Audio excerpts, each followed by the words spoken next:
नमस्कार माझ्या बंधू भगिनींनो, अनेक जण मला मेसेज करतात, आमच्या घरात पैसा येतो पण टिकत नाही.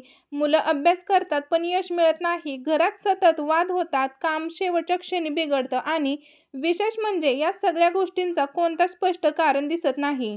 तर माझ्या मित्रमैत्रिणींनो, आज आपल्यापैकी बहुतांश कुटुंब याच चक्रामध्ये अडकलेले आहेत. रात्रंदिवस कष्ट करून रक्ताचं पाणी करूनही महिना अखेरचा हातात काहीच उरत नाही. घरामध्ये अचानक आजारपण येतं, व्यवसायात आलेले गिऱ्हाईक अचानक फिरून जातात. अनेकदा आपण मेहनत करतो, प्रामाणिकपणे प्रयत्न करतो, तरी सुद्धा यश हातातून निसटते. घरात वाद वाढतात, पैसा टिकत नाही, मुलांची अभ्यासात प्रगती थांबते आणि मनात एकच प्रश्न सतत फिरत राहतो. हे सगळं माझ्याबरोबरच का घडतंय? या सगळ्या प्रश्नांचे उत्तर आणि सर्वांवर समाधान तुम्हाला आज या व्हिडिओमध्ये मिळणार आहे. माझ्या मित्रमैत्रिणींनो, ज्योतिषशास्त्रात आणि धर्मग्रंथामध्ये अशा परिस्थितीमागे एक मुख्य कारण सांगितले आहे, जे म्हणजेच पितृ अशांती. जेव्हा आपल्या पितरांना परलोकात शांती मिळत नाही, तेव्हा ते उपाशी किंवा अतृप्त राहतात. तेव्हा मंडळी त्यांचा थेट परिणाम आपल्या घराच्या सुख समृद्धीवर दिसू लागतो. पितृदोषामुळे घरातील वंशवृद्धी थांबते, बुद्धी भ्रष्ट होते आणि कितीही कमावलं तरी सुद्धा दारिद्र्य पाठ सोडत नाही. या व्हिडिओमध्ये तुमच्या घरातील अडथळे, अनामिक त्रास, सतत येणारे आर्थिक अडचणी आणि पिढ्यानपिढ्या चालत असलेल्या पितृदोषांच्या परिणामावर प्रभावी असे उपाय सांगणार आहे. त्यामुळे हा व्हिडिओ तुम्ही शेवटपर्यंत नक्की पहा. येत्या 15 तारखेला म्हणजेच उद्या 15 तारखेला सोमवार येणारी सोमवती अमावस्या ही अत्यंत दुर्मिळ आणि प्रभावी तिथी मानली जाते. शास्त्रामध्ये असं सांगितलं आहे की जेव्हा अमावस्या आणि सोमवार एकत्र येतात, तेव्हा सूर्य चंद्राची युती एका विशिष्ट नक्षत्रात होते. या दिवशी केलेले काही छोटे पण शास्त्रात सांगितलेले उपाय जीवनामध्ये मोठा बदल घडू शकतात.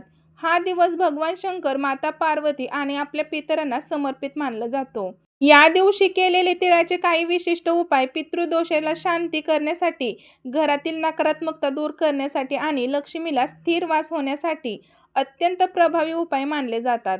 आज मी तुम्हाला तिळाचे 4 सोपे पण अतिशय परिणामकारक उपाय सांगणार आहे. पण विनंती आहे की हा व्हिडिओ शेवटपर्यंत नक्की पहा, कारण प्रत्येक उपायाची वेळ, पद्धत आणि कारण वेगवेगळे आहेत. एक जरी चुकला तरी पूर्ण लाभ मिळत नाही. आता अनेकांच्या मनात प्रश्न पडेल की बाजारामध्ये किंवा देवघरामध्ये इतक्या वस्तू असतानाच या सर्व उपायांचे काळे तिळच का वापरायचे? तर मंडळी, याचं गुपित आपल्या पुराणात दडलेलं आहे. धर्मशास्त्रानुसार तिळाची निर्मिती भगवान विष्णूंच्या तेजात तण झाली होती. जेव्हा समुद्राच्या मंथनातून अमृत निघाले, तेव्हा याचे काही थेंब पृथ्वीवर पडले होते आणि त्यातून तिळाची उत्पत्ती झाली होती. म्हणूनच मंडळी, प्रत्येक हवन, तर्पण, श्राद्ध आणि पूजाविधी तिळांचा समावेश केला जातो. तिळामध्ये वैज्ञानिक आणि आध्यात्मिक दृष्टिकोनातून विचार केला तर काळ्या तिळामध्ये नकारात्मक ऊर्जा शोषून घेण्याची अद्भुत क्षमता आहे. असे मानले जाते आपल्या शरीरातील आणि घरातील वाईट लहरी काळे तीळ स्वतःमध्ये ओढून घेतात. चला तर मग वेळ न घालवता आपण जाणून घेऊया त्या महाउपायांबद्दल. तर मंडळी, पहिला हा उपाय तुम्हाला सकाळच्या वेळेत करायचा आहे. मंडळी बघा, अचूक पद्धत: सकाळी लवकर उठा, स्वच्छ स्नान करा, स्नानाच्या पाण्यात चिमूटभर काळे तीळ टाका. असे मानले जाते की तीळयुक्त पाण्याने स्नान केल्याने शरीरातील आणि मनातील सूक्ष्म नकारात्मक ऊर्जा निघून जाते. मंडळी, स्नान झाल्यानंतर एका तांब्याच्या कलशात पाणी घ्या, स्वच्छ पिण्याचे पाणी भरा, त्या पाण्यात 1 चमचा काळे तीळ टाका. आता घराबाहेर किंवा बाल्कनीत उभे राहा आणि दक्षिण दिशेला तोंड करून दोन्ही हातांनी तो कलश धरून पितरांचे स्मरण करा. मनोभावे प्रार्थना करा आणि हळूहळू ते पाणी दक्षिण दिशेला अर्पण करा. या उपायामागे शास्त्र आणि फायदे असे का करायचं सांगते, कारण धार्मिक मान्यतेनुसार काळे तीळ हे बघा यम धर्मराजाला प्रिय आहेत आणि दक्षिण दिशा ही पितरांची दिशा मानली जाते.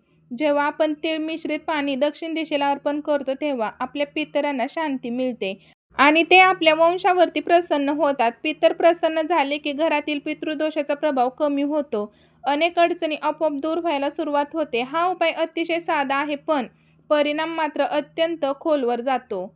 मंडळी, हा उपाय नियमित केल्यावर लोकांना जाणवेल की काही अनुभव असे सांगितले जातात की घरातील वातावरण सकारात्मक वाटू लागतात, विनाकारण होणारे वाद कमी होतात, आरोग्य सुधारते आणि मनात भीती कमी होते. हे बदल हळूहळू स्पष्ट जाणवतात. त्यानंतर बघा मंडळी, आता पुढे मी तुम्हाला सांगणार आहे दुसरा उपाय, जो तुम्हाला संध्याकाळी शिवमंदिरात जाऊन करायचा आहे. सोमवारी येणारी ही अमावस्या भगवान शंकराशी अत्यंत प्रिय मानली जाते. महादेवाला, भोलेनाथाला म्हणतात ते छोट्या सेवेनेही प्रसन्न होतात. या दिवशी केलेली छोटीशी सेवा देखील महादेव लवकर स्वीकारतात असे मानले जाते. म्हणूनच हा उपाय संध्याकाळी करण्यास सांगितला आहे. तो उपाय कसा करायचा, नेमकी कोणती वेळ आणि काय काळजी घ्यायची ते आता आपण पाहूया. मंडळी बघा, सोमवती अमावस्येच्या दिवशी संध्याकाळची जी अत्यंत पवित्र वेळ मानली जाते. यावेळी महादेवांची कृपा सहज मिळते असं मानले जाते. मंडळी, दुसरा उपाय, शिवलिंगावर तीळ अर्पण करायचा आहे. संध्याकाळी शक्यतो सूर्यास्तानंतर जवळच्या शिवमंदिरात जा. सोबत एक तांब्याभर स्वच्छ पाणी आणि एक मूठभर तीळ घ्या. मंदिरात गेल्यानंतर प्रथम शांतपणे महादेवांचे दर्शन घ्या. मन स्थिर करा. आता तुमच्या उजव्या हातात थोडेसे काळे तीळ घ्या. त्यावरती तांब्यातील थोडे पाणी शिंपडा. म्हणजेच ते तीळ ओले होतील. आता अत्यंत श्रद्धेने ते ओले तीळ शिवलिंगावर अर्पण करा. तीळ अर्पण करताना मनात किंवा हलक्या आवाजात ओम नमः शिवाय हा मंत्र जप करत राहा. मंडळी, यानंतर उरलेले पाणी शिवलिंगावर अर्पण करा. दोन्ही हात जोडून आपल्या अडचणी, मनातील इच्छा आणि घरातील समस्या महादेवांसमोर मांडा. या उपायामागे शास्त्र, या दिवशी अर्पण केलेले काळे तीळ महादेवाला विशेष प्रिय मानले जाते. त्यामुळे मंडळी, हा उपाय दुःख शांतीसाठी, अडथळे दूर करण्यासाठी आणि मानसिक समाधानासाठी अत्यंत उपयुक्त ठरतो. महादेवांच्या कृपेने प्रारब्धातील कर्मांचे दोष देखील नष्ट होतात. मंडळी, वाहत्या पाण्यात तीळ विसर्जन करायचे आहेत. अनेक वेळा आपल्या मनात काही इच्छा वर्षानुवर्ष राहतात. प्रयत्न करूनही त्या पूर्ण होत नाहीत. व्यापार सुरू करायचा असतो पण जमत नाही. स्वतः घर घ्यायचं असतं पण अडथळे येतात. अशा वेळी हा उपाय खूप उपयोगी ठरतो. काय करायचं आहे बघा, एक मूठभर काळे तीळ घ्या. जवळ एखादं बघा वाहीत पाणी असेल, नदी, ओढा किंवा बघा नळाचं सतत वाहणारं पाणी असेल, तिथे जा. त्या वाहत्या पाण्यामध्ये तुम्हाला बघा डोळे मिटा. मनामध्ये तुमची इच्छा स्पष्ट शब्दात मांडा आणि ते काळे तीळ हळूहळू वाहत्या पाण्यात सोडा. धार्मिक मान्यतेनुसार तिळाचा संबंध भगवान विष्णूंशी जोडला जातो आणि वाहतं पाणी आपल्या इच्छा विश्वासापर्यंत पोहोचवतं असं मानले जाते. हा उपाय मनोकामना पूर्ण होण्यासाठी केला जातो. हा उपाय करताना मन शुद्ध आणि विश्वासाने भरलेलं असणं अत्यंत आवश्यक आहे. कारण श्रद्धा आणि स्पष्ट संकल्प यांना धार्मिक उपायांमध्ये अत्यंत महत्त्व दिलं गेलं आहे. आता मंडळी, पुढे आपण पाहणार आहोत एक असा उपाय जो घरातील दरिद्रता, आर्थिक अडचणी आणि समस्या, अस्थिरतेवरती प्रभावी मानला जातो. हा उपाय पिंपळ वृक्षाशी संबंधित आहे. पिंपळ वृक्ष हा एकमेव असा वटवृक्ष मानला जातो ज्यात त्रिदेवांचा वास आहे अशी श्रद्धा आहे. म्हणूनच पिंपळाची पूजा केल्याने विष्णू, लक्ष्मी आणि पितर तिघांनाही कृपा मिळते असे मानले जाते. आता आपण पाहूया चौथा आणि अत्यंत महत्त्वाचा उपाय, जो घरातील आर्थिक अडचणी, अस्थिरता आणि दरिद्रता यावर परिणामकारक मानला जातो. मंडळी, चौथा उपाय, पिंपळ वृक्षाला तीळ मिश्रित पाणी अर्पण करणे. बघा मंडळी, सोमवती अमावस्येच्या दिवशी शक्यतो सकाळी किंवा संध्याकाळी एका तांब्याचे कलश घ्या. त्यात स्वच्छ पिण्याचे पाणी भरा आणि 1 चमचा काळे तीळ टाका.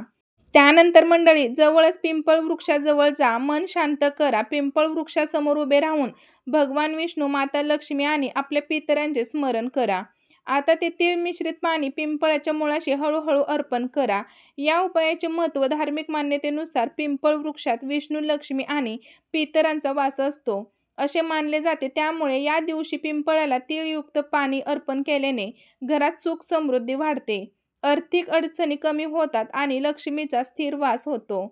मंडळी, हा उपाय विशेषतः त्यांच्यासाठी उपयुक्त आहे ज्यांच्या घरात पैसा टिकत नाही, सतत खर्च वाढतो किंवा उत्पन्न असूनही बचत होत नाही. मंडळी, पाचवा उपाय, नजर दोष, वादविवाद आणि अडथळे दूर करण्यासाठी. जर घरात सतत भांडण होत असतील, मुलांची प्रगती थांबलेली असेल, उद्योग व्यवसायात अडथळे येत असतील किंवा कोणीतरी नजर दोष केल्यानंतर संशय असेल तर हा उपाय जरूर करा. मंडळी, संध्याकाळी एक मूठभर काळे तीळ हातात घ्या. घरातील सर्व सदस्यांना एकत्र उभे करा. त्या तिळांचा प्रत्येकाच्या डोक्यावरून घड्याळाच्या दिशेने 7 वेळा ओवाळून, मंडळी 7 वेळाच ओवाळायचा आहे बघा. त्यानंतर सर्वांसाठी वेगळे तीळ घेण्याची गरज नाही.